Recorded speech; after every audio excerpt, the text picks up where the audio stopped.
Hi, I'm Sorax, and you're watching the Since Spacies Show. Good choice.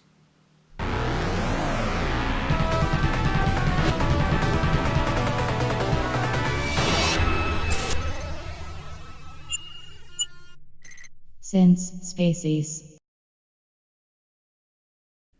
Guess what, don't you know? It's the Since Spacies Show. Guess what, don't you know? It's the Since Spacies Show. Guess what, don't you know? It's the Since Spacies Show. Guess what, don't you know? It's the Since Spacies Show. Guess what, don't you know? It's the Since Spacies Show. It's the Since Spacies Show, episode number 14. Guess what, don't you know? It's the Since Spacies Show. Guess what, don't you know? It's the Since Spacies Show. Guest starring Lucas, Snoogs, and Tommy Ted. It's the Since Spacies Show, everybody!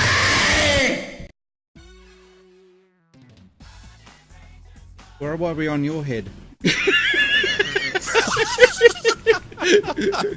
G'day invaders, welcome to Since Spacies, and this is episode number 14 of the Since Spacies Show, and today we are joined by Lucas. How you doing?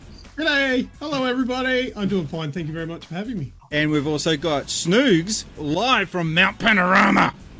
How are we all? Thanks for having us, mate.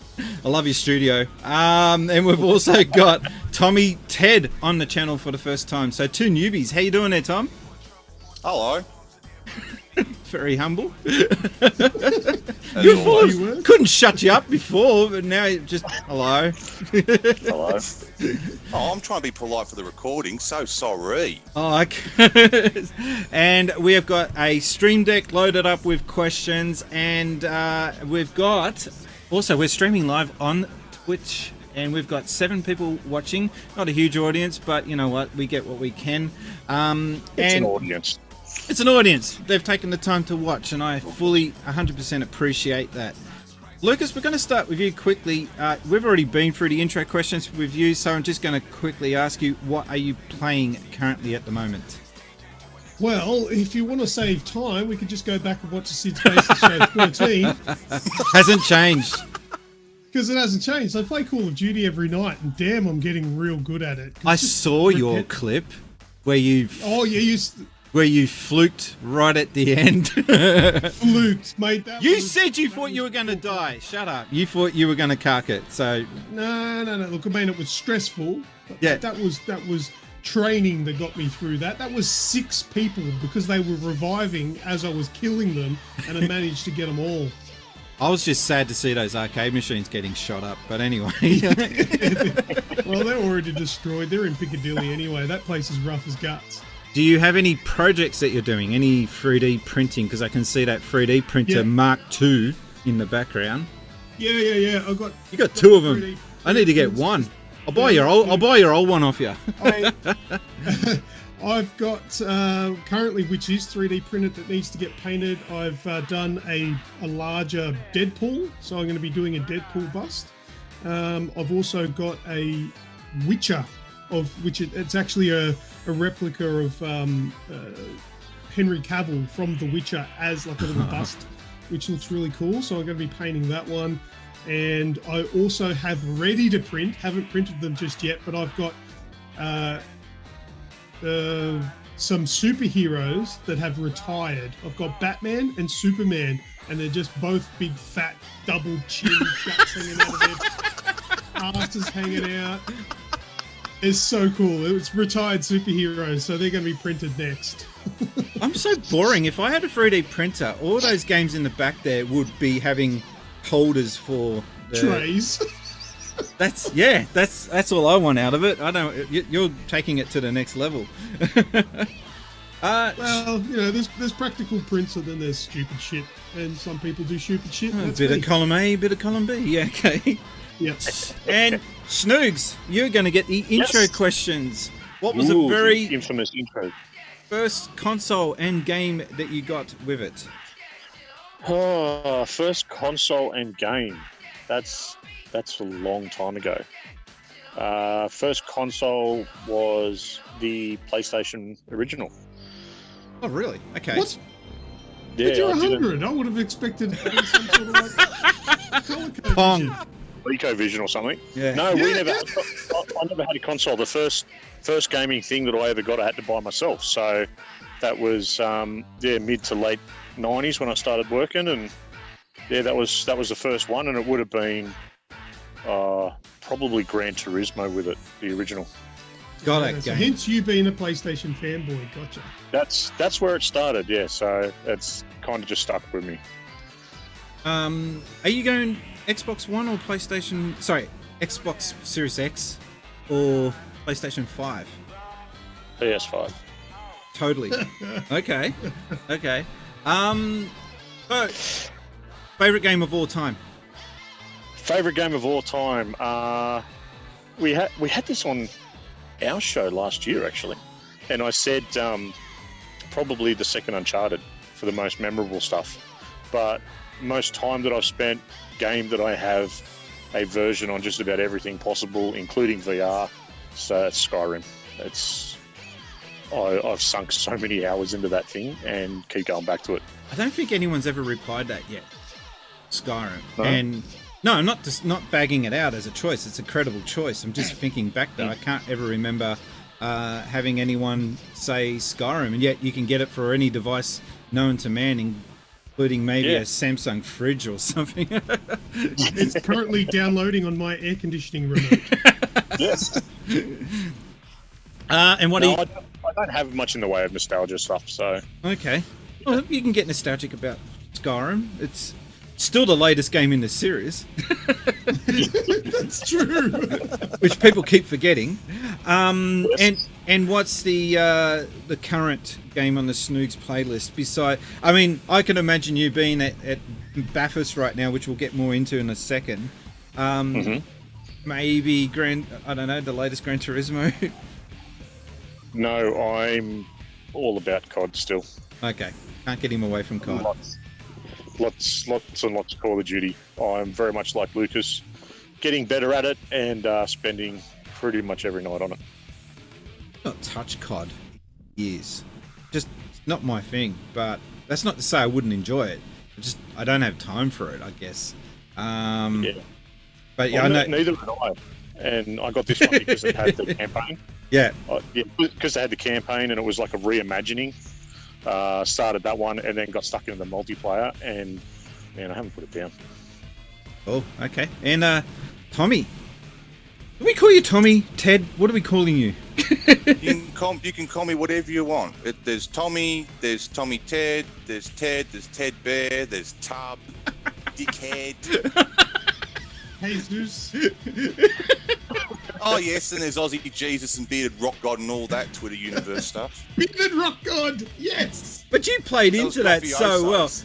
When I sent you a request for your photo for the thumbnail, I was just expecting you to be something like this, and I was expecting to have to reply back, no, can you do it in better lighting? Because so many people send in their shots and it's just half-assed. You went all out with that shot. That shot. That's probably, I think it's the best one so far. Oh wow. I think Uncle Chunt comes a close second, maybe Top Loader, but yours is that's divine.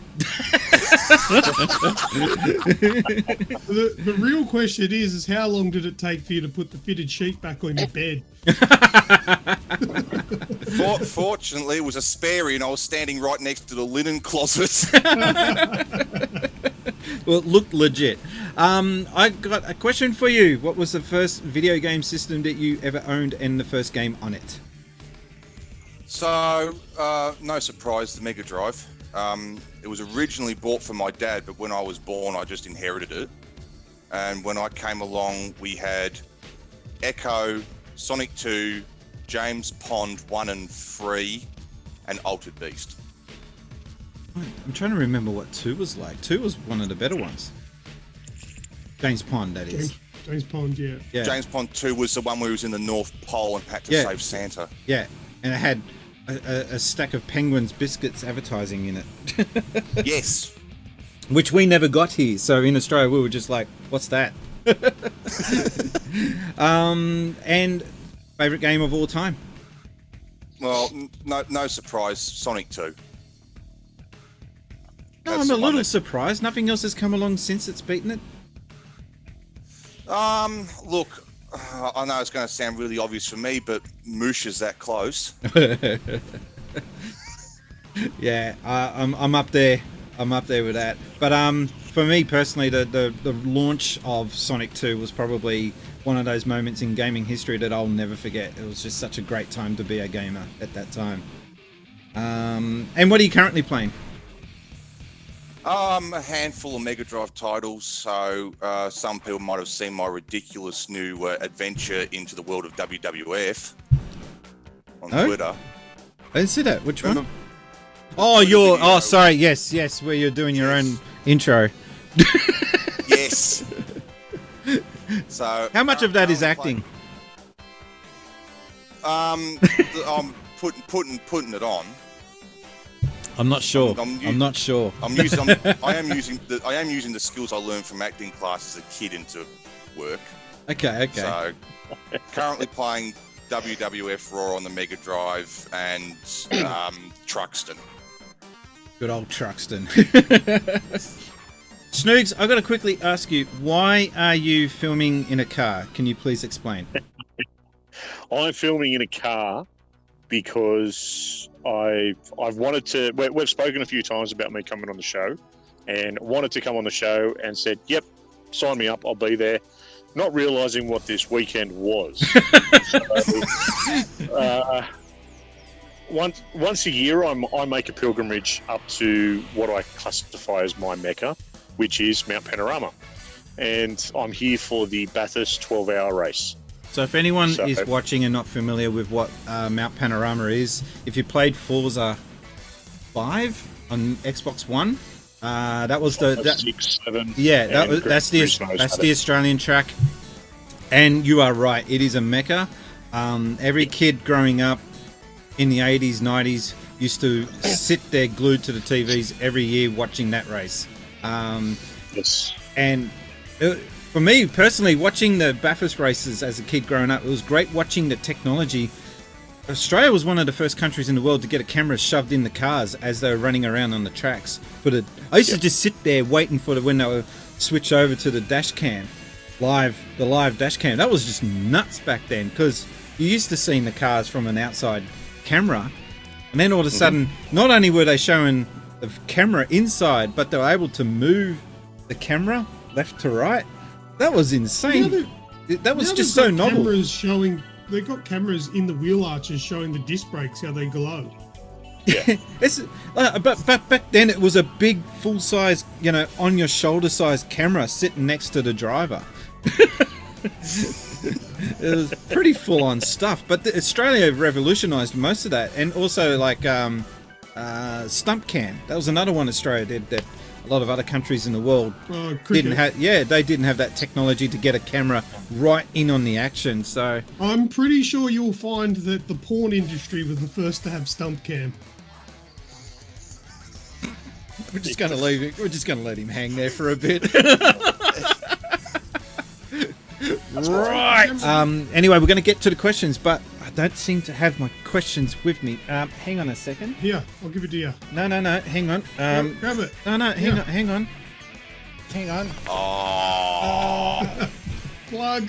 Yeah, just a backwards plug. Look at that. It's back to front. I don't know why the screen's back to front. Now available on sincespacies.com//merch. Anyway. Yeah. Okay, so let's get on to question number 1. Game Boy Bryant, what have you got for us, matey? Hello, Spacies. It's Brian again. There's been stuff going on in the industry lately. If you ain't noticed, with all the scummy practices, the Epic Game Store, and all that sort of stuff. It's been an issue that's been going on a lot lately with exclusivity deals and everything. I know you probably heard about the Epic stuff. What Nintendo's doing with that Mario Kart Tour thing. Apparently they're faking multiplayer. Ain't that what you said? That's a little weird. And microtransactions and stuff, especially Activision and EA. Now, EA and Activision are worse for it. I want to hear your guys' answers. Is the industry closer to another crash? What's your opinions on these practices? what should happen, all that sort of stuff, because it's getting out of hand. Everything and nothing. Nothing's been done about it. Can't wait to hear your guys' answers on this, because this is an issue that's been going on for the last years since microtransactions got introduced. Can't wait to hear your guys' answers. On with the show. Okay, yes, we're commenting on how dark that was.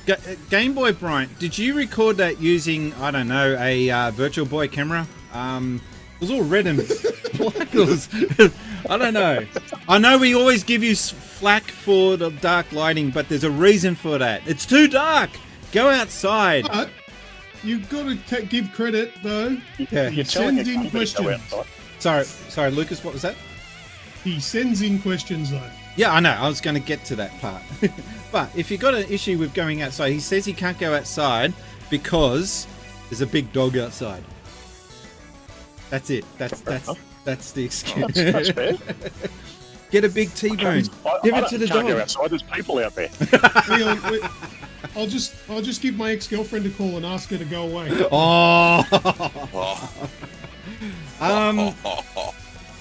Is the video game industry heading to another crash? Straight up, no. But what do you guys think? No. If anything, it's growing bigger and bigger and bigger every year. And one of the main reasons is because of social media. Games are just so easy to access these days. People are seeing how cool they are. People are jumping on board.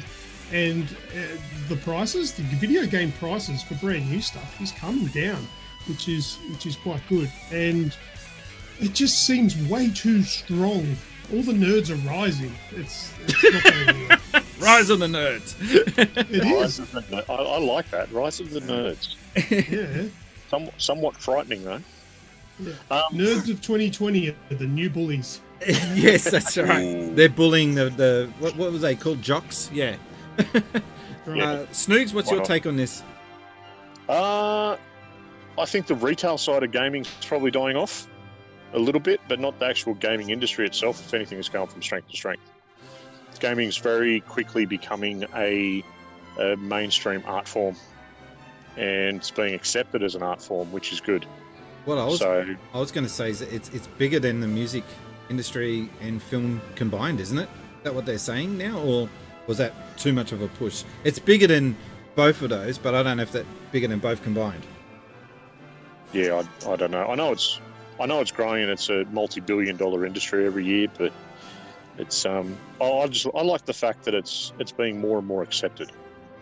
I'm down with that too, because grew up in an era where you used to get beaten up for telling people you played video games. Yeah. You played Doom on the weekend?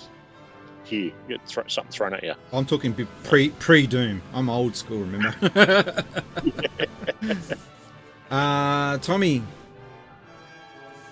Nah, it's not going to crash again. It's got too much of a massive following now. You'll probably see the rise of complaints in regards to DLC and loot boxes and stuff like that, but that's about it. I don't think it's enough to cause it to crash. It's just shifting from what it used to be, and you got half the community going, it's awesome, dive and head in. You got the other half sitting there going, this is crap. And we're in that sort of rough period at the minute, and we just got a little longer till it sort of smooths out. I think part of his question, though, was is the video game companies getting out of hand when it comes to the underlying tactics that they use? And, well, yes, definitely. But not all of the companies are doing that. Out of all of them, though, EA's got a lot to answer for. They still haven't. I don't think EA still have learnt their lesson properly. Well, I think the positive repercussions are starting to come through from all of the gamers complaining about those shitty tactics that they've employed. And if you have a look at, say, Activision with their current Call of Duty, is they've changed their tone big time with their latest game. And their monetization in their game is under control at the moment. Now, that's not to say that updates down the track may ruin it. I don't know. But their practices for that one are solid, because there are map packs that are coming out, but they're all free. every single person gets the free maps the new maps that come out, which is no longer segregating the player base. And people feel that that's value. I feel that that's good value. Obviously, you can pay for things, but they are things that you can go with or without. It doesn't really matter. Yep. So I think they are starting to learn, but there are some companies that are going the wrong way. And take, for example, Blizzard. Blizzard, once upon a time, was a highly regarded company for video games. And they put out positive video games that had awesome expansions. But then you have a look at their current climates with the issues that we've had with Diablo coming out. They tried to pitch us the mobile game, and their argument was, well, you've all got a mobile phone, haven't you? Yeah, whatever. But it was poor marketing. And then also there's been major issues with Warcraft getting out of hand with it's still a subscription-based thing. You have to pay monthly to play. There's lots of microtransactions that are running rampant. Blizzard is slowly starting to take the podium, the mantle of EA, and EA they seem to be turning over a new leaf as well, releasing a game like Star Wars Jedi Fallen Order, a game that is single player only and doesn't have any microtransactions as far as I'm aware. No, there are none. And I saw a report just the other day that EA are saying that game has sold more than they expected. They were blown away. What were they expecting, the idiots? It just passed 10 million sales. That's awesome. They came out and said because of that, that they're now interested in more single player focused Star Wars games. And whoever said to them that, hold on a second, a single player Star Wars game, no, that's not going to work. Come on. Imbecile. Someone in a suit. Not George Lucas, that's for sure. No. We've got Game Boy Bryant biting at the bit in the comments. EA, Activision, and 2K are the worst for the crap they pull. Yeah, well, they are. We just acknowledged that. But your question was, is it enough to bring the gaming industry to a crash? No, it's not. And I think now, if internet was around back in the time when Atari were releasing games way back in '83, I don't think the crash would have happened, because communication was the big gamers getting together and saying, hey, don't buy that game, it's a piece of shit. We never had that back in '83. You bought the game based on the cover alone, and that was it. That's all you had to go off. Yeah. So it's gamers rallying behind the bad mistakes and bringing these gaming companies account to account is what's going to prevent any crashes, I think. Gamers are the ones that are saving the industry to a degree. The focus of the consoles too has changed though as well. So your Ataris, your Nintendo, like your NES and those sort of older consoles, they were solely a games console. Whereas now, not only is it a games console, but it's also a media center. It's a platform. It's in a true sense of the term. Yeah. So I think that's been one of the big driving forces as well. Like for a while there, the PS3 was the cheapest Blu-ray player you could buy. So many people jumped on it that had never played games or anything, just because it was a cheap Blu-ray player. And then they started to, open up themselves to, well, I've got one there, so I'll give it a crack, and then fell in love with it. So it's been a sort of growth, I think, and more a move away from something that you sit by yourself in a dark room, which, let's be honest, we still do. But I like my dark room. Exactly, but it's not so much seen as that anymore. It's something that the whole family can enjoy. So I think on the short of it is that no, it's not going to come to a crash, and we all know we will call video game companies out. No one's mentioned Bethesda. I find that funny. They done it to themselves. We don't need to anymore. Yeah, gaming companies we've forgotten about them, exactly. But it was only not that long ago that Bethesda was seen as like the idol company, the most respected company. The type could do no wrong. And they brought themselves undone so quick. It just gives you an idea of how these executives at the top need to really stop fooling around with their tactics, because it doesn't take long for gamers to just go, you know what, I'm done with you. Well, while fanboys are still a thing, they're sort of not as loyal as they once were, and it's very easy. Well, obviously, Snoogs is our massive Sony fanboy, but at the same time, people will only fanboy as long as the product that they are fanboying over is still reasonably decent. I mean, you know, I as much as I make fun of Snoogs for being a Sony fanboy, I think that he's got good reason to be. Sony have got a very strong console that put out very strong, well-made games. But, you know, with Bethesda, they had some very popular games, which, for the record, I've never really been that into. I've never really thought much of them myself. But they're showing that their fanboys are starting to get the shits with their repetitive nature of broken, disgusting games. So it's good to see that people aren't just loyal to a company, but they're also a little bit loyal to their back pocket. Snoogs, I've got a question for you. What would it take for you to stop being a Sony fanboy? Like, what would they have to do to make you go, you know what, I'm done with you? Oh, geez, mate, it's hard to think, but a lot is riding on my acceptance of the next generation. So the PS5, we've seen a few leaks and whatnot, and it's just, I don't want the same issues that I have with the PS4 to come again with the PS5.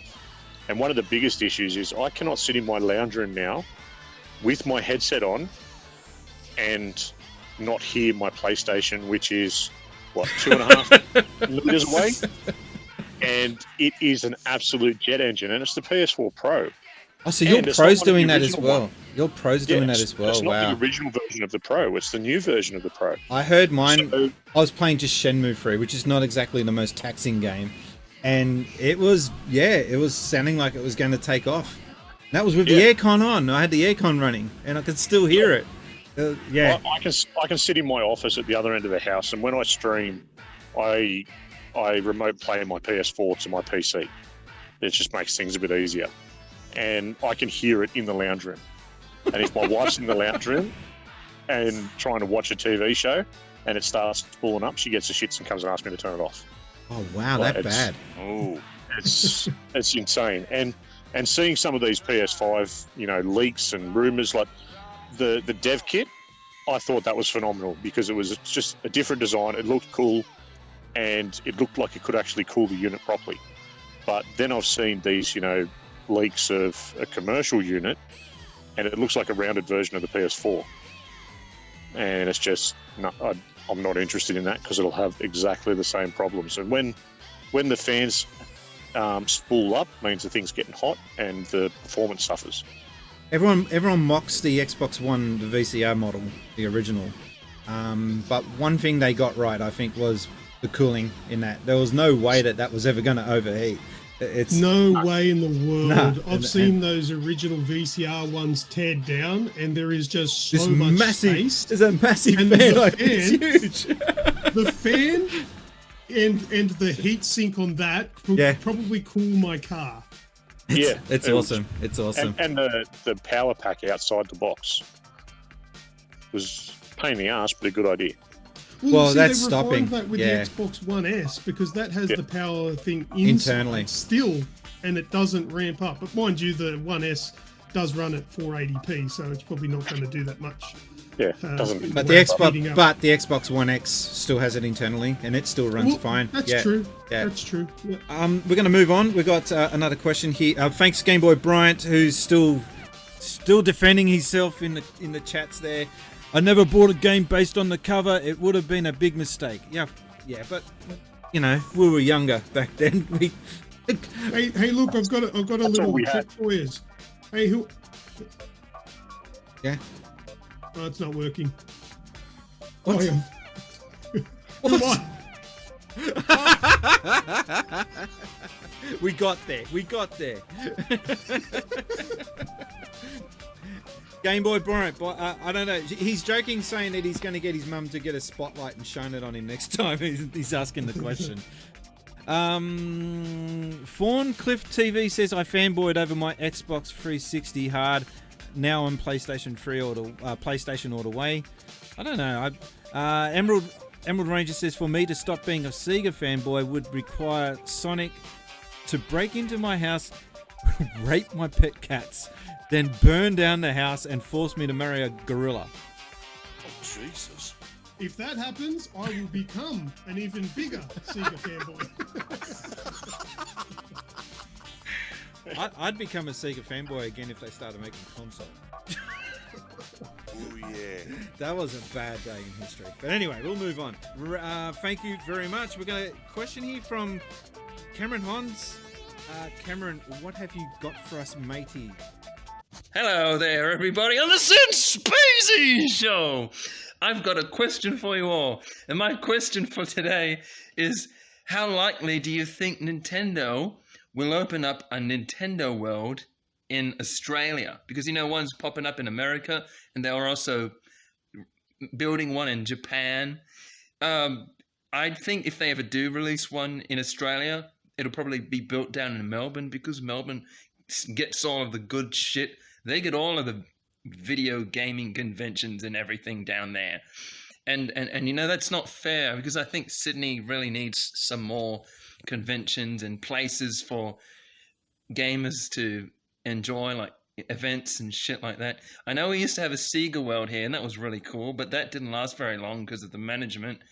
But yeah, I'd like to see what you think of this, and where do you think they would build it if a Nintendo World is ever likely to be built here, and I don't think that they will. But if they do, my guess is Melbourne, and that kind of sucks because I can't afford to travel to too many places these days. And my newest album, Really Good Music, comes out on February the 1st. That's all. Bye. All right, so getting back to the question, thank you, Cameron. Would Nintendo build a Nintendo theme park in Australia? And if so, where? Tom, what have you got?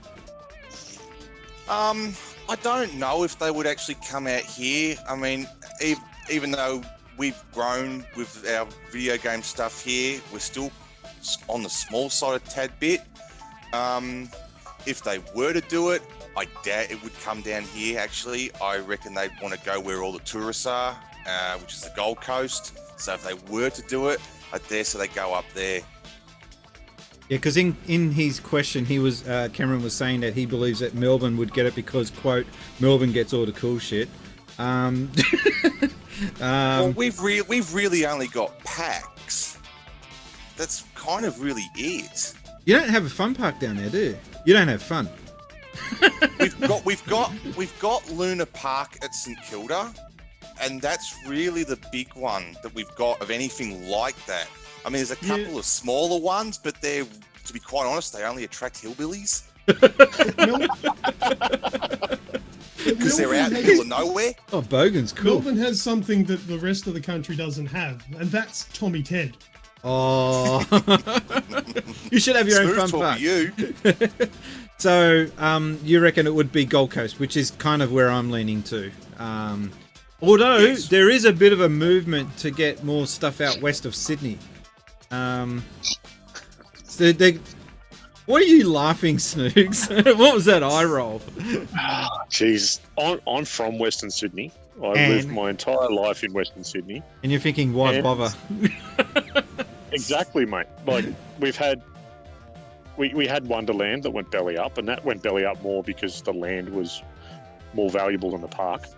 They've had a Wet and Wild come out, which lasted, I think, 2 or 3 seasons, and then they've had to sell it to someone else. Got renamed.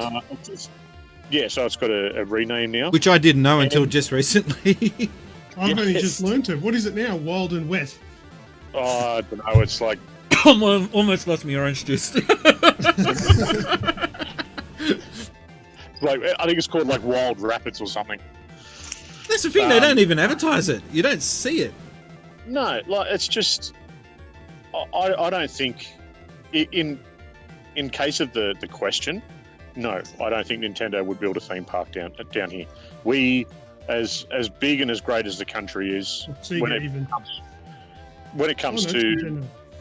yeah, Sorry, my when bad. it comes to a world scale, we're very small and we're only a drop in the ocean. The other So thing that it's we're all just- forgetting is that we do not have a Universal Studios here in Australia, so it kind of is a deal breaker. Yep. Because these are all part of another park. They're not just their own park in their own right. They're all part of Universal Studios. The one in Osaka and the one in, is it Orlando? I don't know. In Florida. Yes, Yeah. Orlando, Florida. Okay, I've been to the Japanese one, haven't been to the one in the States. I actually got to ride on the Back to the Future ride before they shut that down, which I thought was amazing that they still had that up and running when I was there. It was just like, how many years has it been? But Well, I think if Nintendo were to bring a theme park into Australia, I Here we think go. Sydney would be a prime location. And I think the design of the building, it needs to have like a red-coloured cone, and I knew this was not going to be serious. then they can advertise. Come to Nintendo World. put a It's fat under the red cone. and put a fat Mario on top, That'll doing so the work. doing the Absolutely. finger up, same pose as Sonic. Yeah, and then in 15 years' time, Brian and I can make some videos about trying to rescue Mario. Mario and Luigi statues. and a what do you call it? An unused Nintendo character. I can't think of Guido. Is it Guido? No, what's his name? Gino. Does anyone know what Jeez, I I'm didn't- from No. Mario RPG? Come on, someone in the comments help me out here. It's a Super Mario RPG character that everyone is begging for them to bring back, and because it was done by Squaresoft, Nintendo don't actually own the right to that character. Ah, Ooh. Um, Maybe a thwomp. We'll rescue the thwomp. I was thinking it should be in I don't know, somewhere like Dubbo, next to the Dubbo Western Plains Zoo.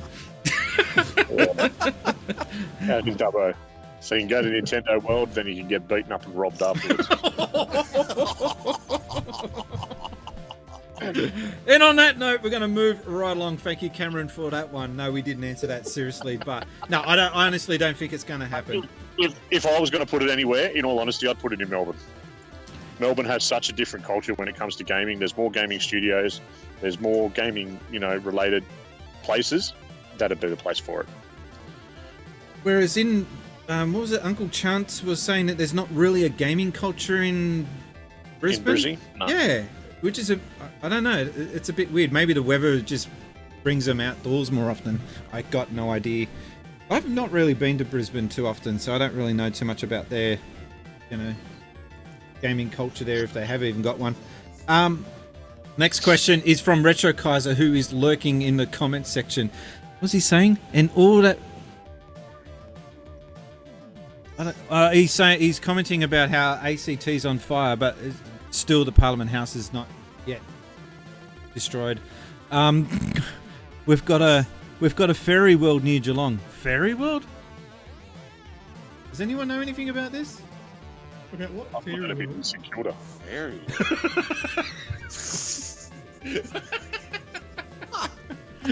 I'll leave that. Okay. Retro Kaiser's got a question. myself. I'm sorry. Okay, Retro Kaiser's got a question. Retro Kaiser, what have you got for us, matey? Action figures, videotapes, blow-up dolls. What is some of the best video game merchandise that you have in your collection? Blow-up doll. Oh God. A blow-up doll. Really? He has been on this source, hasn't he? Jesus Christ. I've got a fair bit of stuff behind me, as you can see, but nothing really over the top. Nothing otaku. Is it? No, otaku? Like, he's got nothing super nerdy like that. Tommy? Well, I can show you a couple of things that'll keep it X-rated. Because if you want, I'm more than happy to show you my undies. Oh, okay. I've got a pair of Sonic boxes. But that's not all, because there is a second pair. Where are you scoring these from? Do you know what? These were actually a Christmas present from my auntie years ago, and no, they're not being worn. What? Ever? And then all... No, ever. I've never worn them. I've worn me Space Invaders ones, but not the Sonic ones. you can even go swimming with Sonic. There You you can go. blame Sonic on the skid marks. Oh! Keep within the lanes. In the back. Brown Hill Zone. I just got to couple get. of other things. I just got to do a quick shout out, Christina the cat. Thank you for hosting. Thank you. Nice. Have you ever seen these? I've shown these before. These are from Fleetway that did the British Sonic the Comic. Streets of Rage and Shinobi. They did these stories in the back of Sonic the Comic, and they made these as trade paperbacks. They look like the Streets of Rage one looks like some sort of knockoff. It is real, however, when you read inside it, it does look like the 1960s Dick Tracy cartoon. I'm more for that. That is super cool. Yeah. That's very cool. There was not enough of that. In Japan there was, but nothing really in the West. Yeah. Also, old Sonic Look and Find book. Nice. I've had this since I was a kid for years. There is one thing I'm tempted to show, but I'm very nervous to show. Only a few people know that I actually have this, including all three of you. Go on. I'm a bit... All right. There is a rule. Anyone watching that follows me, do not DM me and ask me how much, because you'll be told to piss off. I've literally had people try to steal this. All right. It's from Sega World. All right. It is the Sonic the Hedgehog hand puppet. That's cool and weird at the same time. Look at it. People, what do you mean they've tried to steal it from you? More information. Well, I used to know collectors when I was younger, and they'd see him, and I've literally caught people try to walk out with him under their bloody jacket. Who are you inviting into your house? Well, people I thought that were friends that were helping me collect. I was helping them get Super Nintendo stuff and Mega Drive stuff. That was the main one I remember. I just give you a hot tip: don't invite me over, because I'm going to flog that. I've had people steal crap from my room in the past. Golden Axe on the Mega Really? Drive. Yeah, that not here, like when way back. Oh. I've had Golden Axe on the Mega Drive stolen and Alex Kidd on the Mega Drive stolen. The original Japanese versions gone. And I think that's about it. So I've been lucky in that regards, but I'm still dirty about that because they're now super expensive. They're super expensive to buy the original ones online now. It's getting getting that way. I've had Game Boys stolen, and I think I may have told you these stories before, but Mark Maroon, I'm looking for you. What? Have you got any? Have you got any gaming memorabilia stuff to show off, Lucas? Something, something that you didn't print. No. All right. So my most prized possession. It's not in the greatest of conditions, but it was like this when I bought it, because I bought it from Blockbuster before they went bust, and they had it up on the shelf for $60, and it's this. Oh, no, neat. I've seen this. This is legit. This, I'll just open it up and I'll show you that inside it has still opened a T-shirt. It's an XL T-shirt. I've never taken that out of the bag. Would it even fit you? Probably not, no. And it has a poster, which I've never actually unfolded. Oh, wow. It has some postcards. There's 3, and I haven't seen what's actually in them because I've never opened them. Have you looked it up online? I have, yeah. Okay. And it has memory card stickers because memory cards. That were is back in the day. awesome. Oh, I love stuff like that. It also has, let me find because it's underneath here, dog tags. It says Konami and Metal Gear Solid on the other side. And I also have, now this I opened because I couldn't find this anywhere, but it's the original game soundtrack. And back in the day, I took it out burnt a copy of it and then immediately put it back. So it's been used once, and the piece to the resistance is the game sealed in its wrapper. Oh, Nice. Because what I did is I bought this and rented the game and burned a copy and played the copy and never opened my actual Metal Gear Solid. So that's one of my most prized possessions. Well, you get a sound effect. The kids going yay right now. You can't hear it, but that's awesome. I'm super impressed with that. And one out of all of that stuff that you showed, the one thing that impressed me the most was the stickers, because that was something that they memory card stuff? Yeah, the memory card stickers. They originally were trying to get people to go creative with the stickers, and then early on in the cycle of PlayStation, they just stopped it. I don't know if you guys remember that. Mr. Well, PlayStation, you should know.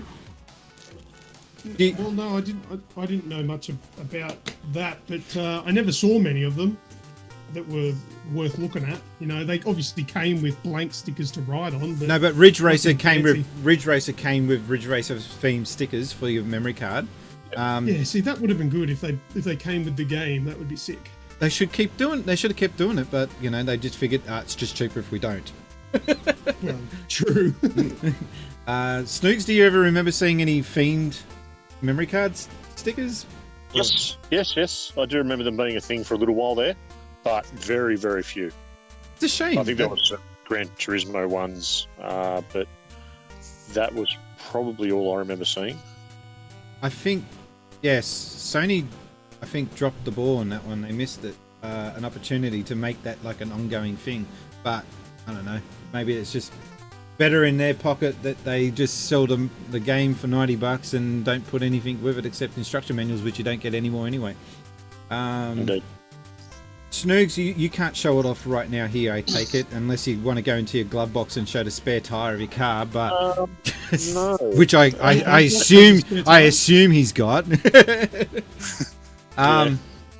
You got anything that's worth mentioning? Look, I've got my few collectible bits and pieces and special editions that I've bought over the years, which Snoogs has this too. I have that as well. Yeah, that is next. Can you show it up? I missed it. Oh, Uncle Chunt's got that as well. Yep. Yeah, anyone who's anyone has this. It's pretty sick. Well, must be no one. So I've got one of that too. But something that I've actually got, which is probably a little bit random. I have a Kratos statue. Now, this Kratos statue is from the original God of War game, but it was when you could get there was this very just random thing. I was in it was either like Big W or Target, and they had these statues there for it. So I just grabbed one and have kept it on my shelf ever since. So it was just something that was it was something you could buy in a general store, like a general shop, but you don't really see anymore. So it wasn't really being pushed. It wasn't really being pushed as a limited edition. It was just here is this. Yeah, it was like a Kratos action figure sort of thing. A man Barbie. I don't have. That's the same thing with Metal Gear Solid, my limited edition premium package. I bought it from Blockbuster. Yeah, that's amazing. That really is. At one point in history, they were legitimately involved with video games. They were a part of the video game, I guess, map. I don't have much in the way of, apart from the Sonic generations and the toaster. I've got a basketball in the cupboard there. I've got a few things, but something that you never see anyone mention. Earthworm Jim lunchbox at a metal tin, and it was super cheap. Like, you can still probably get this online. I just wish those things were awesome when you got into a fight at school.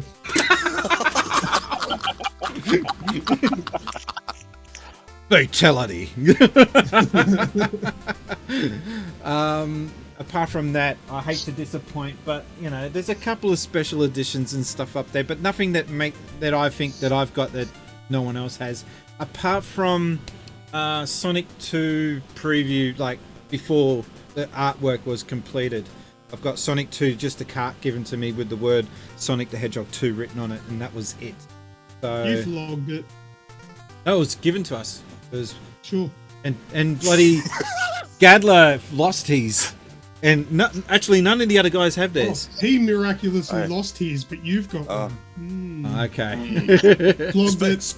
Speaking of Tim, I also got this little bugger that he gave me, the prototype keyring. Still been trying to get one off him. I've been still trying to get one off him. For me, the only reason why I want that is because it reminds me of the Radmobile debut of Sonic, because that was the very first appearance of Sonic, was as a keychain, just like that on the rearview mirror. Yeah. Moving right along. Thank you, Retro Chrysler. We've got 1, 2, 3, 4 more questions to get through. Super Jude, we've got a question from Super Jude. Take it away, Super Jude. Hi, Brian. I'm Jude, and I have a question for you. With the Olympics coming up, I know you're a Sega fan. Are you a fan of the Mario and Sonic Olympics series? And if so, will you be picking up the new one for Tokyo? And who would be your favorite character to play as, if you're going to play it? I wonder. Thanks, and have a great day. Thank you very much there, Super Jude. Is it Super Jude or Super Judy? I'm going Jude, because there was no I in there. Mario and Sonic. I don't have any. And no, me neither. I've never played one. I tended to keep away from the summer ones, but the one that I did want to get, but it was always super expensive, was the Wii U Winter Olympics one. That I liked the way they used the Wii pad in conjunction with the TV. I thought that was very interesting, the way they incorporated the two screens. I just find it interesting though that we've moved away from the traditional Olympic games that came out, video games like Barcelona, my god, Sydney for the Dreamcast. It used to be I was the bomb at those Olympic games when I was a kid. I formulated a plan on how to press, you had the running ones, you had to press the 2 buttons as fast as you can, like that. Cigarette lighter? I realised, no, what I actually did is I had a cushion on my lap, put the controller on the cushion, put my finger firm on one button, and then just spam the other one like that. And pressing down would squash the cushion and lift the other finger off the button. So you're doing a rocking, okay. So it was like a rocking motion by just doing that. And so if you saw me from behind, I was having a mean session of, It's kind of what it looks like. My hand's down on the lap.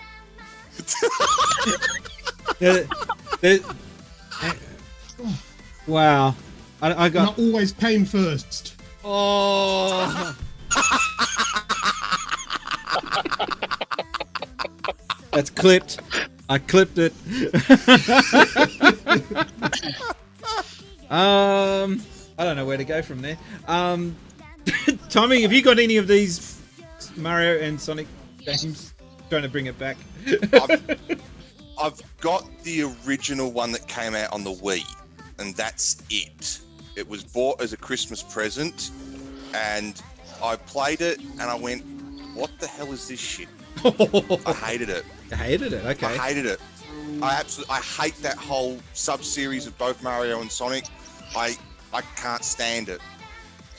Why? What angers you about it? Is it because of there's no storyline behind it? There's nothing that's gelling the two. Why is Sonic and Mario talking to each other? Like, what's that all about? How do they meet? Yeah, it just seems like a wasted opportunity, a sports game for them two. I mean, really? I would like to legit see a platformer with Mario asking Sonic for help or vice versa, and you get both characters into one game. Could Nintendo bring it to themselves to do that? Yeah, could you imagine that? A little fat plumber gets to the end of the Green Hills and Sonic's just sitting there tapping his foot. It'd be awesome. It would actually be a legit good game. But their mechanics are very different. If it was a platformer, it would probably work. But yeah, but you could make say it. But you could make it so that the two characters have their weaknesses and strengths, and in that way, you know, like you have multiple characters to take on different platforms depending on who's able to take on that terrain better. Sonic and Knuckles did it. A side-scrolling platformer, I think, would work well. It's got to be a 2D, 3D. Yeah. Sonic doesn't work in 3D. 2.5D even. I do intend on getting the Winter Olympics for the Wii U if I can track it down for a reasonable price, which is probably not going to happen. And I do want to get the Switch latest Japan. I actually wanted to go to Japan this year, but with what's going on at the moment with Corona, I don't know if that's such a good idea to get out and about this year. Well, next year. I'll meet you there. Okay. But no, thank you very much for that question, Jude. I do like the Sonic Mario games. I just wish that they would do more with those two characters besides just sporting games. I'm have to agree with Tommy on that one. This is an unusual name. The Cross-Legged Gamer. The Cross-Legged Gamer. We have a question Yeah. We have a question from the Cross-Legged Gamer. What have you got for us? This is question number 5. Thank you. So here's a question. After playing things like Xenocrisis and Tanglewood and some of the Mega Cat games, these are brand new Genesis games, really. I mean, they're for play in a Mega Drive or a Genesis or an analog, Mega SG, what have you. So who's making them? You know, is the same company that was responsible for pushing the plastic through all the machinery and making the cartridges for the Sega Genesis back then, is that the same company that's being, you know, contracted to do it again? Or is another company responsible for doing that? Who's making them? You know, where are they getting all the engineering and specs to get that done in 2019, 2020? Who's doing it? Very much there, Cross-Legged Gamer. It's a very specific question, isn't it? I do have a theory, but Tommy, you've got something as well, haven't you? Yeah, I've got a couple of ideas. There are, I doubt very much will be the same companies that handled it back in the late 80s and 90s.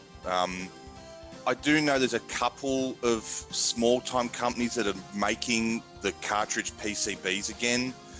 There's a guy called Muramosa that does them. There's another company, I think they're called Retro Electric. They're out of Germany that make both the 40-pin and the 42-pin PCBs. And then the plastic housing for the cartridges are manufactured by many small-time companies out of China for the bootlegs that you see all the time on AliExpress. It's not hard to find reproduction cases. There is customcovers.com or .net or something like that that are well known. They do really nice reproductions of many cases. Then of course there's those cheap ones you see on eBay all the time for like 5-pack for $15. Really, all you got to do, they just got to write the game code to the ROM, 42-pin ROM or 40-pin. I was watching an interview with the guy that created, is it Terra Wood or Terra? Tanglewood. Tanglewoods. I knew it was T Wood something. I haven't got the game, but watching this video and the dedication and just commitment to this game makes me feel like going out of my way to track it down now. He basically created the game from an original old school assembly language kit or development kit, which is essentially a Mega Drive and Mega CD like you're seeing back there, but all in one. There's not a dividing line. It's like one unit. And he's creating this all in assembly, which I don't know if you know anything about language designs and whatnot. Assembly is like you are getting in the nuts and bolts of the. There's no back end coding going on. You're doing the coding yourself from scratch, and that part of it is super interesting.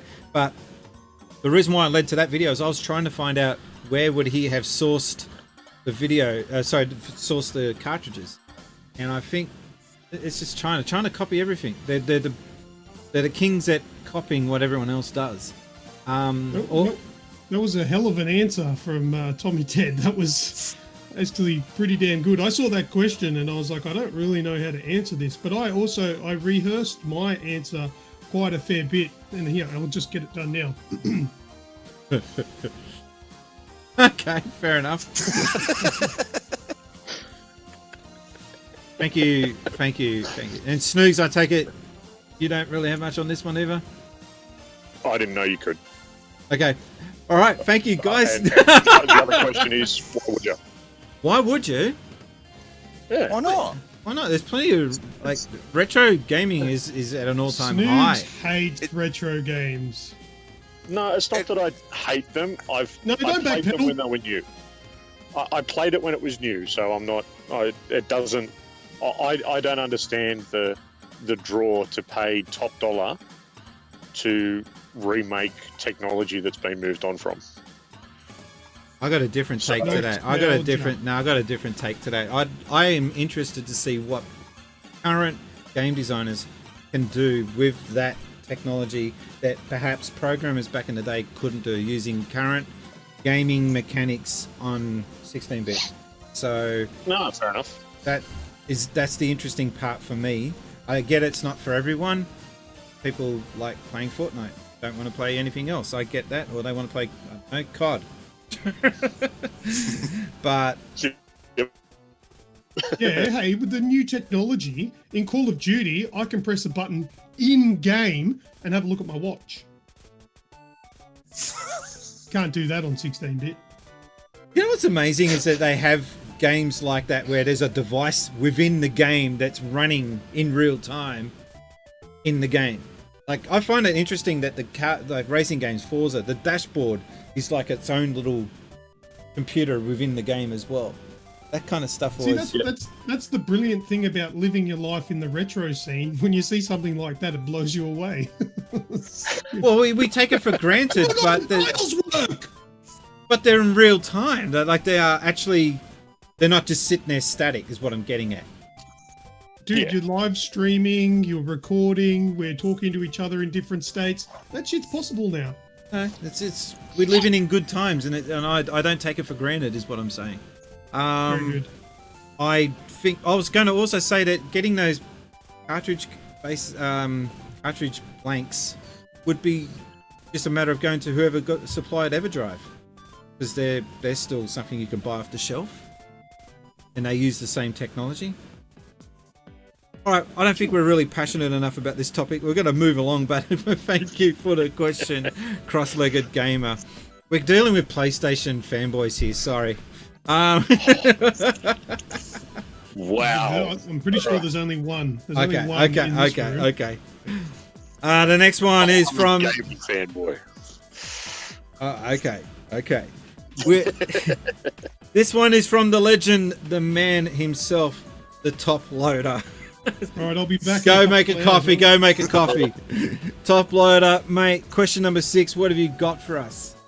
It's me, it's Mario, but it's actually me, a top loader. Alright, let's get on with the question. So my question is, as you can clearly see, well maybe not until I say what it actually is, games that have aged badly. What games in the past got high recognition, but in your own opinion, do you think that have aged badly?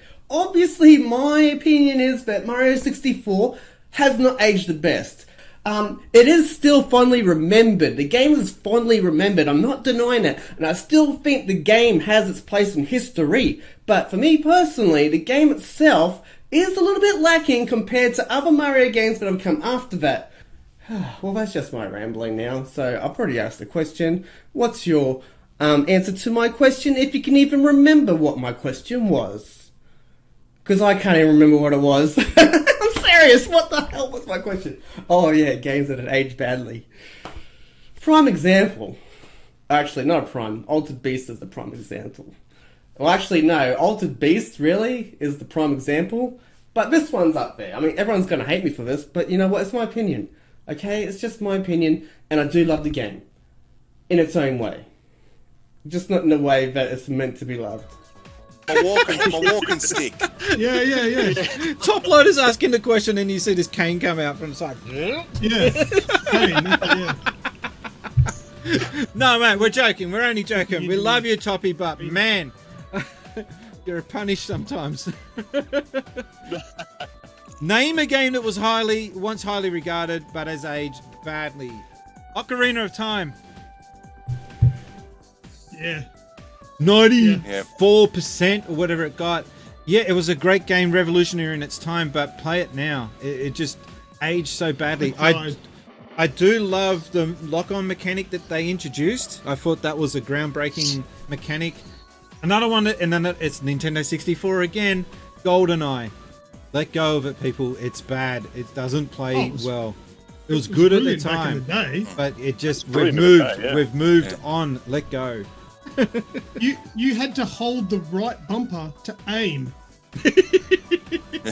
Remember that? Yeah, well, there was no dual stick. Well, there wasn't? No, there wasn't. No, there was just the thumbstick in the middle, and you had the C buttons. So yeah, I'm pretty sure you had to hold that to sort of ADS, so to speak. Oh, wow. Yeah, it was horrible. Yeah. Do you know what my answer for the one of the most highly regarded games that's aged poorly? Oh, really? But going up. I've got such fond memories of Metal Gear Solid Tactical Espionage Action, the original on the PS1. I went back and played it once and went... And it was like, this was a thing? Wow. The controls are shit. But mind you, I even think that all of the Metal Gear Solid games have aged poorly because of their control scheme. 5? Yeah, the control, like, it's something you play it, and it's unlike any other game. It's just really hard to get back into. The controls are just so crap. Same comment for all the GTA games as well. Sorry, got a few... Yeah, once you stop playing it. What's that, sorry? Yeah, if you stop playing it, you lose touch. Because they're poorly designed, the controls, I think, anyway. Tommy, you got an answer? Yeah, another PlayStation 1 game, the original Tomb Raider. It's very clunky now. All those games in that era are pretty shit. Yeah. Let's just call it what it is. I mean... Pretty much. They were experimenting with the 3D landscape. They just didn't know how to implement. I think Mario 64, which was the game that Poppy was using as an example, was the only game that kind of nailed it, but not without its flaws. Like, did you see that they found a flaw with Mario 64 just recently? One or two little coding things could be changed to fix up the refresh rate. When it got into certain bosses, the frame rate would just dip, and they found all you do is if you tweak some of the coding, that will undo it all. So I don't know. I think it was Rush though.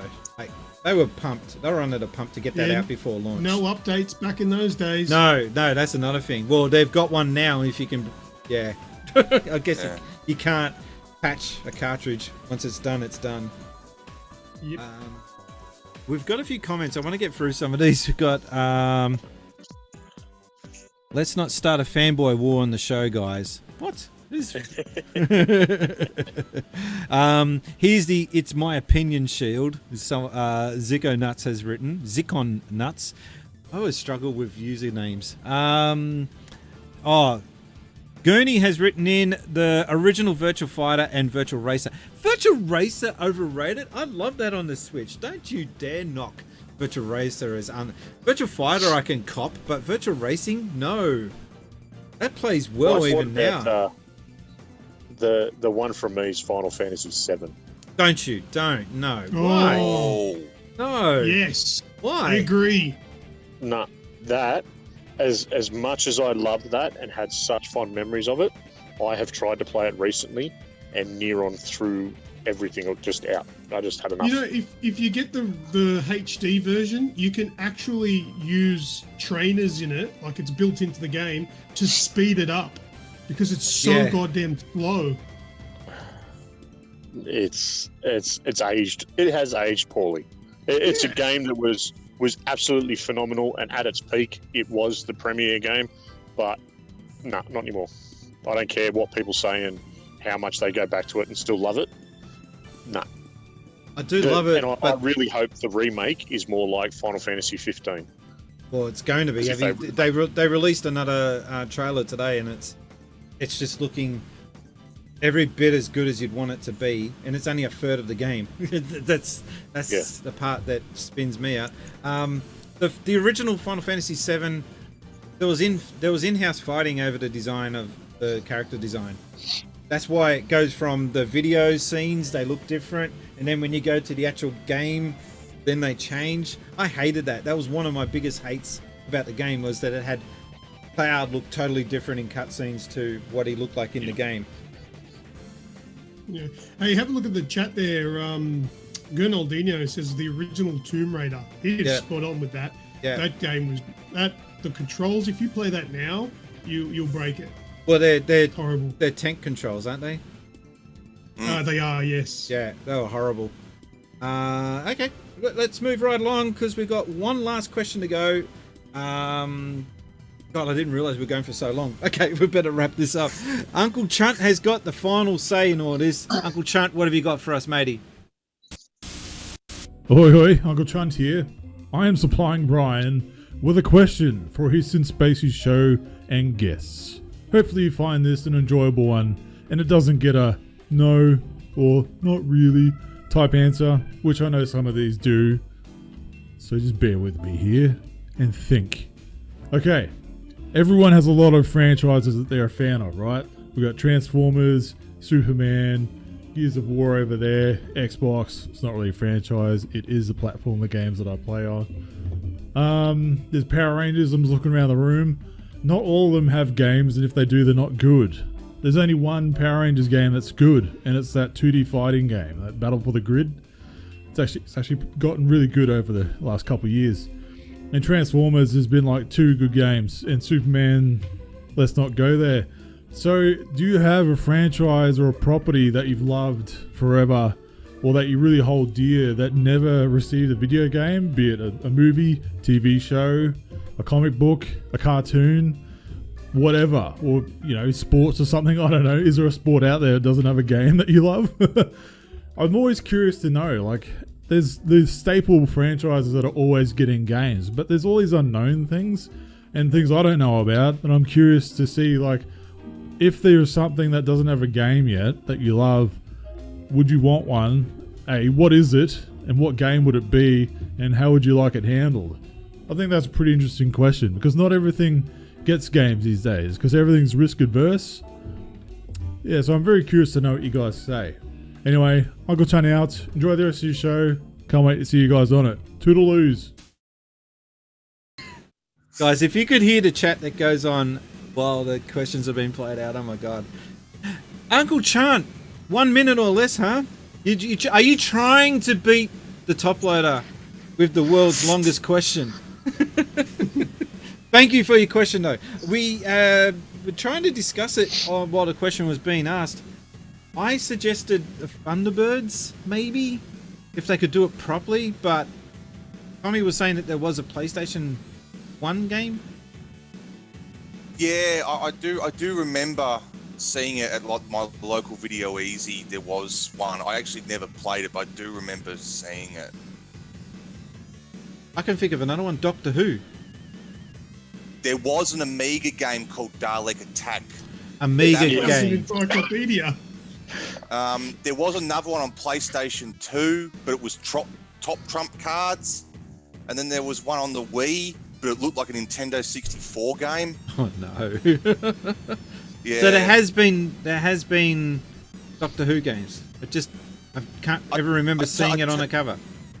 I tell you what is awesome is the Doctor Who pinball machine. That thing is awesome. Yes, the 7 Doctors. There's more than one Doctor Who game. Doctor Who pinball machine. There is a new one and then an older one. Yes. But the 7 Doctors edition. I'm talking the 1992 one made by Bally. Oh, okay, that one focuses more on the, what's his name, Baker? Is it Baker? It's got the 7 scarf. Doctors, and it's got the 3-level mini playfield that rises up and yeah. down. But there is a new one since by Stern, I think, that they have come up with a new one. Because pinball is making a the massive only company left. Major company, yes. But pinball is making a major comeback. It's starting to show up more in pubs and whatever. Any of you guys got anything? Yeah, I've got a couple. Oh, sorry, go. You go, Lucas. I've gone first a couple of times. All right, well, I've got two, and the first one is it's a game that I haven't seen in a long time since I think it was back on the Commodore 64, and I think it was on World Games. But the Caber Toss. Why is there no games based on the Caber Toss anymore? Remember that in World Games? The Caber The Caber Toss. Because so many people don't know what the hell you're talking about. What's a Caber Toss? Stewie knows what I'm talking about, I bet. Stewie knows what you're talking about. Do you not know what the Caber Toss is, Brian? No, I don't. Are we talking about the big pole thing that they chuck? Yeah. Well, Throw the telegraph pole. That was just a guess.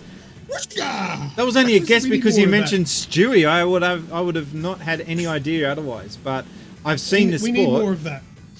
Right. Okay. Need more of that in our Olympic Games. However, my main one, and Snoogs, get ready, limber up your eyeballs to roll the shit out of them.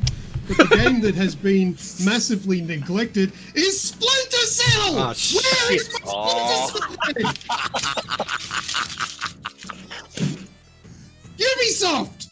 Splinter Cell. Disclaimer. Where is it? Disclaimer time. It's an ongoing joke. It's on the Aussie Gamers Express podcast. No, I take offence to that. This is no joke. Week in, week out. It's all he craps on about. That's all he ever craps on about. No one else is ever wanting this. Just Lucas. The question was asked. That's my answer. Ubisoft, I'm coming for you. Snoogs. The day that a new Splinter Cell drops will be the day that Luke finds out he's got arthritis in his thumb.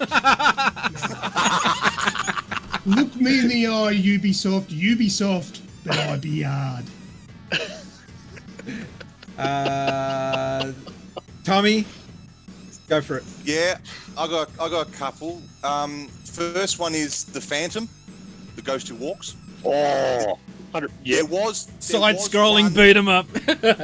Yes, there was one on the Mega Drive which I have, which was Phantom 2040, where it was in the future. Yeah, no. I'm talking like an original one with the original Kit Walker. I would love to see. Yep. An original. I picture you with as a man who's got a stash of Phantom comics somewhere. Yep. I was right. You know, there's a Phantom mod for GTA 5, but you can't actually get into any of the cars. Ah, the Ghost that walks. Man. And this is so dumb. The second one I've got is a little bit left field. It's the Pink Panther. Now, there has been Pink Panther games. There's been quite a few, but I don't remember or recall one that. Well, there's Pink Goes to Hollywood on the SNES and Mega Drive, and there is one on the PS1. I remember, but I don't recall one ever including Inspector Clouseau.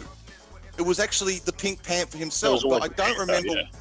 Yeah, but I don't recall one with Inspector Clouseau. Imagine having a game with the cartoon version from the intros for all the movies of Clouseau, the cartoon one, in a game. I always thought it was disappointing when I was a kid watching the Pink Panther to find out that the Pink Panther himself's only in the intro and that's it. It's just, it was Inspector Clouseau, the movie. Yeah.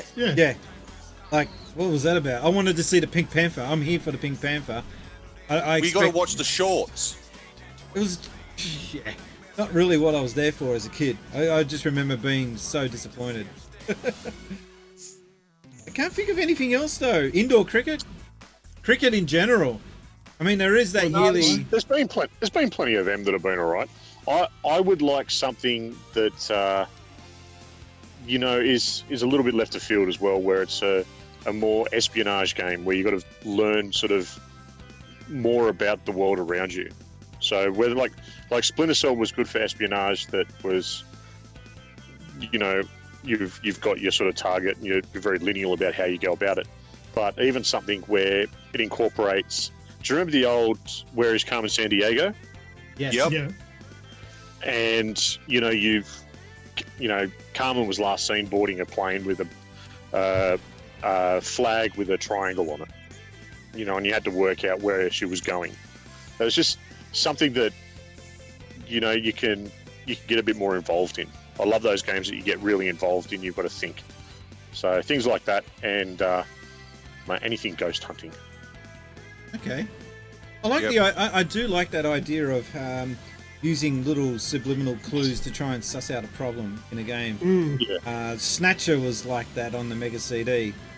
So they gave you very, very small cryptic clues that you had to try and suss out where to go next in the game on. There was those two Sherlock Holmes ones as well on the Mega CD and PC that were kind of like that, and I loved them as a kid. Yeah. Yep. I don't think they'd go down so well in 2020 as a video motion game, but maybe they just flesh them out as a game character. I just tried it similar in the past with Sherlock Holmes versus Jack the Ripper. I played on 360. It wasn't FMV. It was just characters, computer graphics. Yeah, but it was too difficult. It was too cryptic. It's been going for almost 2 hours now. All right, gonna wrap this up. Lucas, what have you got coming up on the Aussie Gamers Experience? Well, we've got our weekly podcast for 2020 is coming back very soon. It'll be this month. What episode number? What episode number? Is it 285 we're up to? That's how long. We'll be recording 285, yeah. Yeah.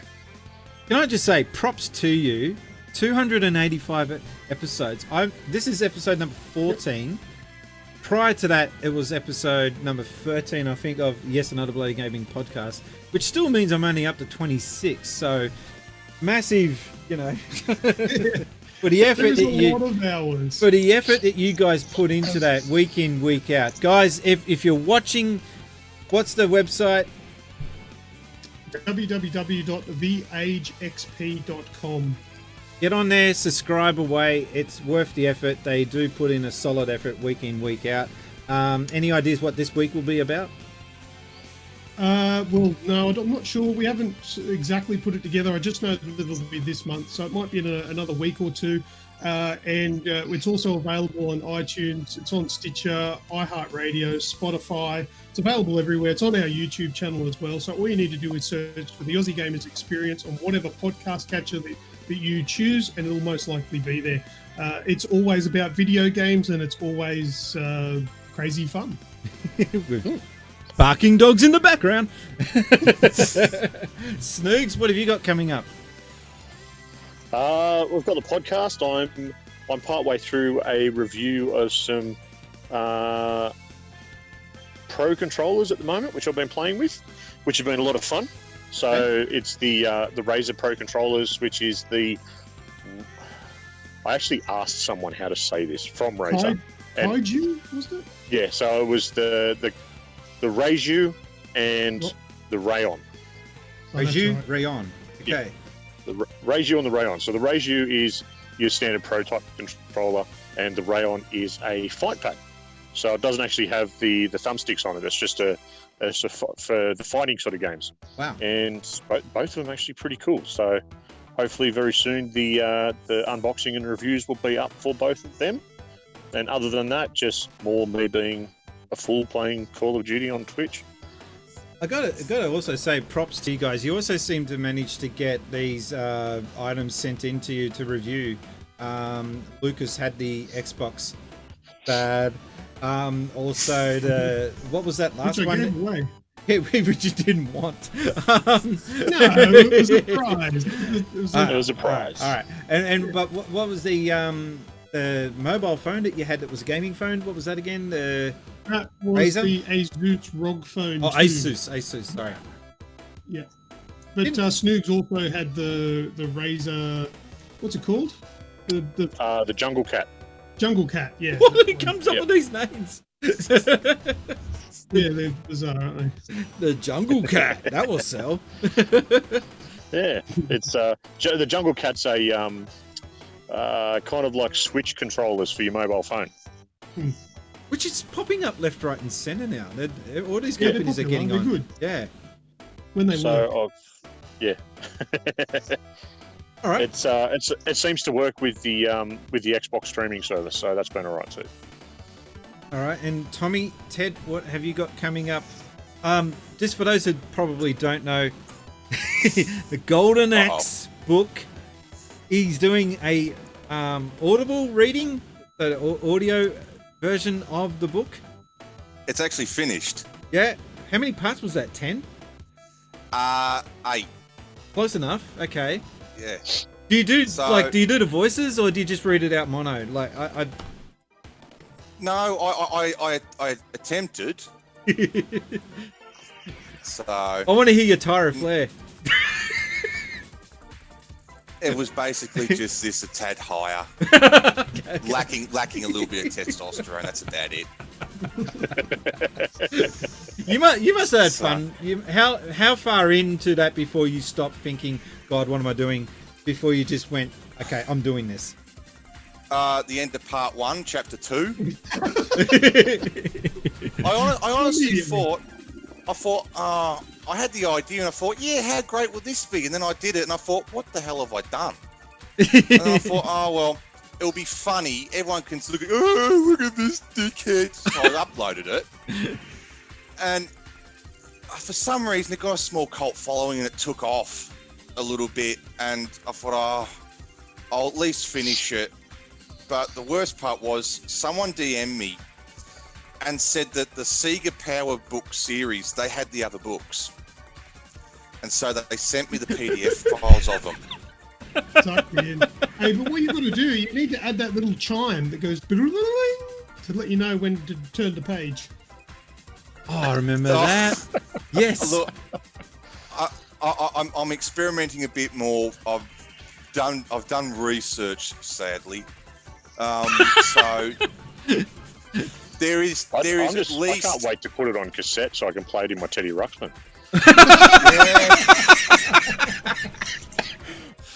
Oh, dude, you got to do that. You got to do that.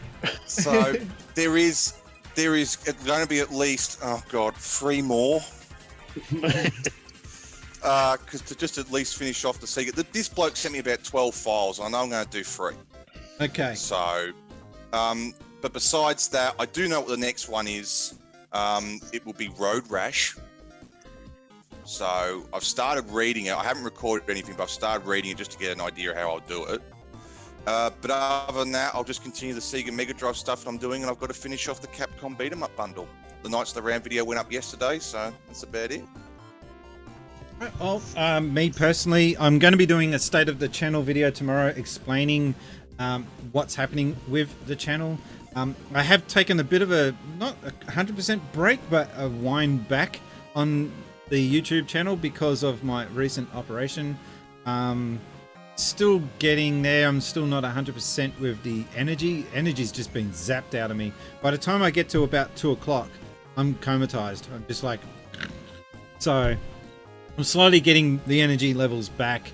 I've been told by a few people it takes about 3 months to heal from, not fully, but to heal to a point of being able to do everyday events or activities, I should say, as a result of my operation. So I'll go into more details with that on the State of the Channel video. That will be tomorrow. I'll record that. I do want to do a video though about, and I'm trying to get some people. No one's responding. I'm really kind of pissed off, to be honest.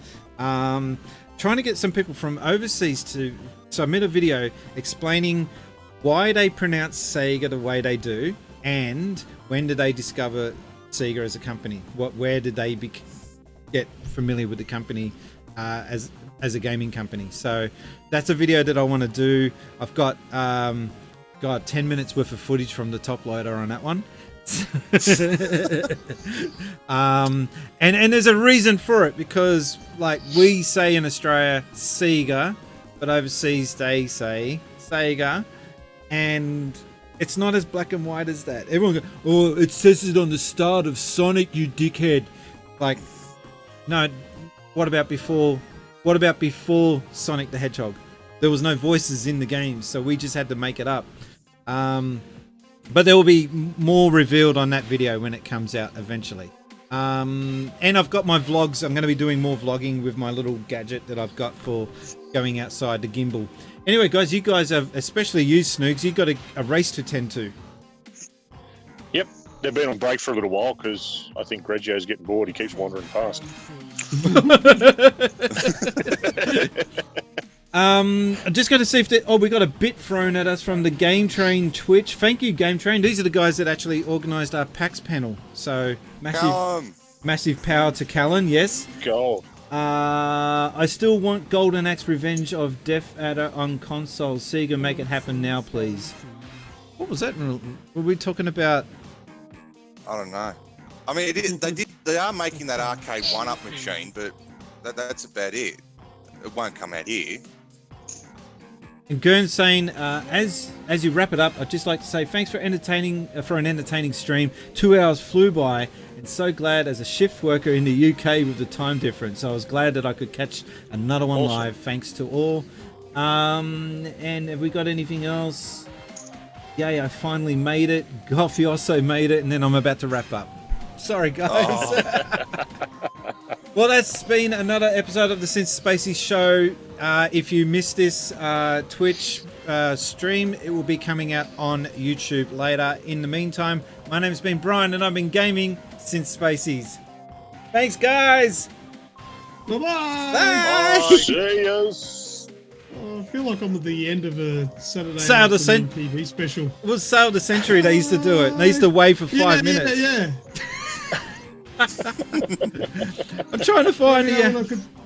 We go. Can I stop waving yet? All right, we're doing the stream ending soon screen. They can still hear us. They can't see you. You can put your arms down now.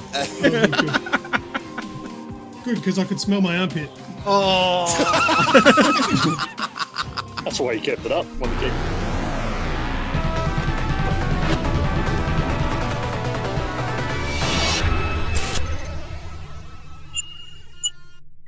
Since Spacies.